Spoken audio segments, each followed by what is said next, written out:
Hi everybody, this is Abby with Scrappin' Abby, and I am back with another video. First, let me apologize for my voice if it's kind of crackly. I'm just starting to get a cold, so I apologize if my voice sounds kind of weird on the video.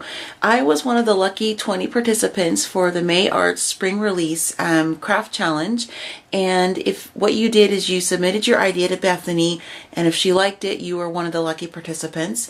And what you were given, you could choose from, I think they had a total of 4 or 5 different types of trims and ribbons that you could choose from, and this is what's left of mine. We got 2 yards of each, and the ones that I chose to work with is this teal string, and then I have this, let me pull this one out here.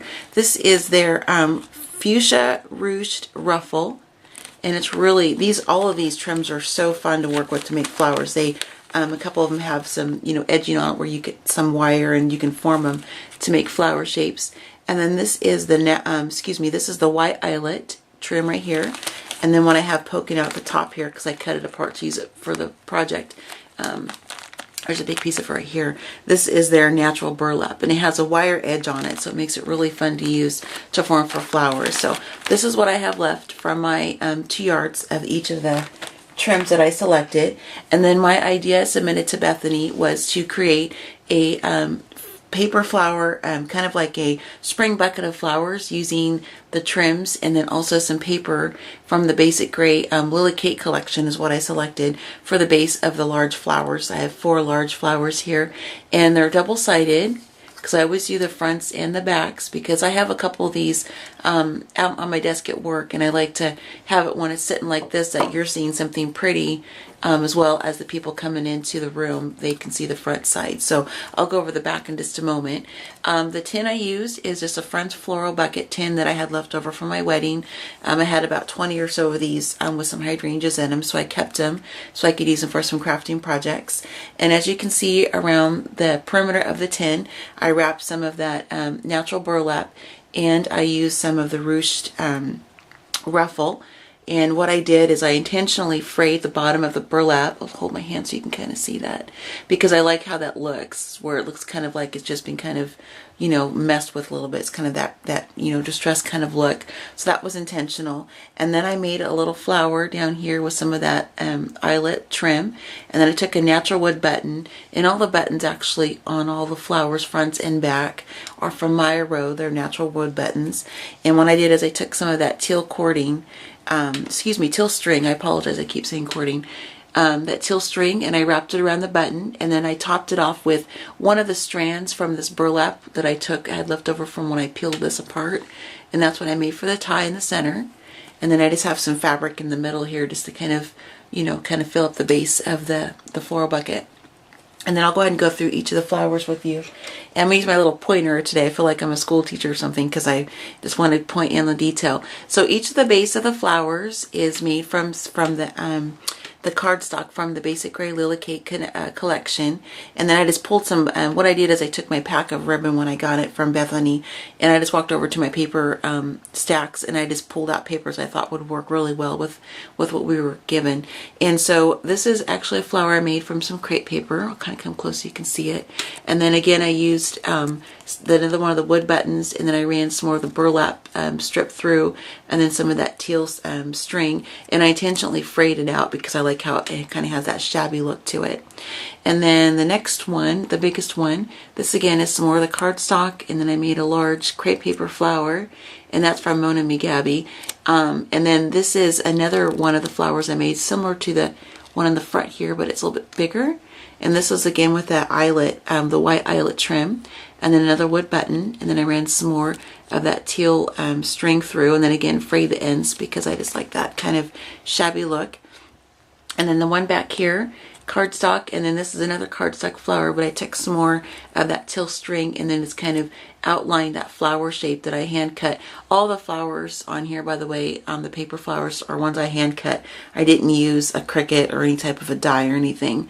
These are just some templates that I had made out of some cardstock, and I kept them to use. So anyway, this is just some the cording, or I'm so sorry, the teal string going around the base of that flower, the perimeter, kind of the outside edge. And then I took some more of that white eyelet, And I made this one a little bit bigger of a flower, like a looser, so it doesn't have quite that tight roll like this one does.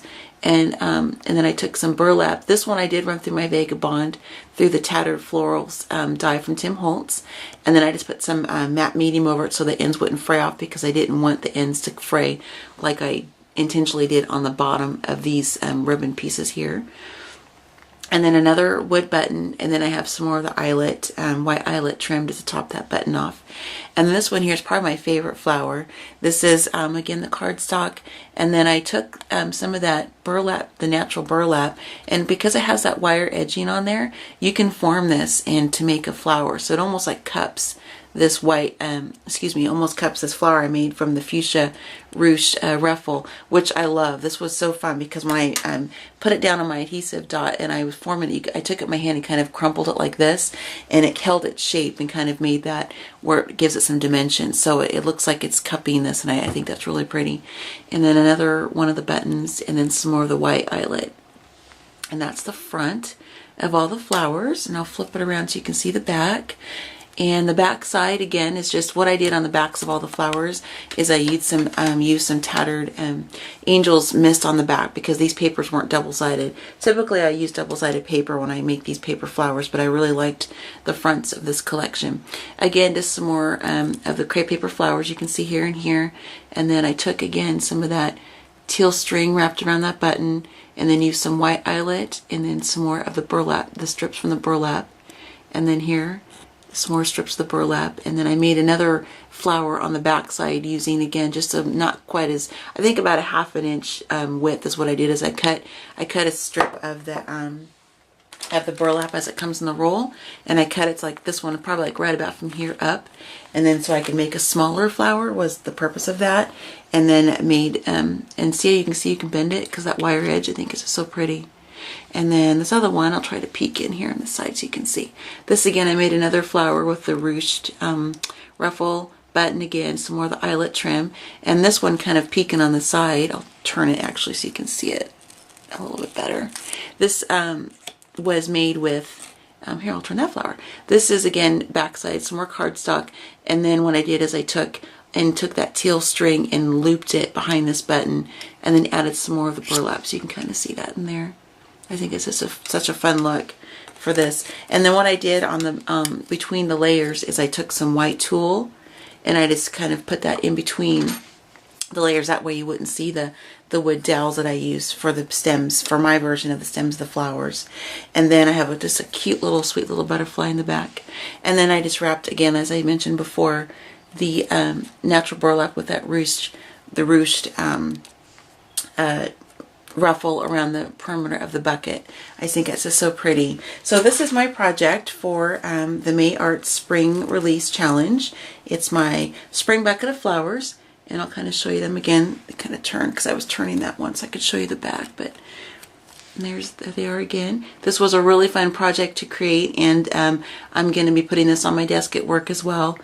And I love it. I think these trims and ribbons from May Art are just absolutely fabulous. So thanks for checking out another Scrap and Abby video.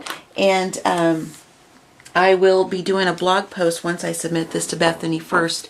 And I'll have a product list of all the items I use, including the numbers for all 4 of the May Art ribbons that I chose, which are what's in my little bag right here. So thanks again for watching another video, and I'll see you guys next time.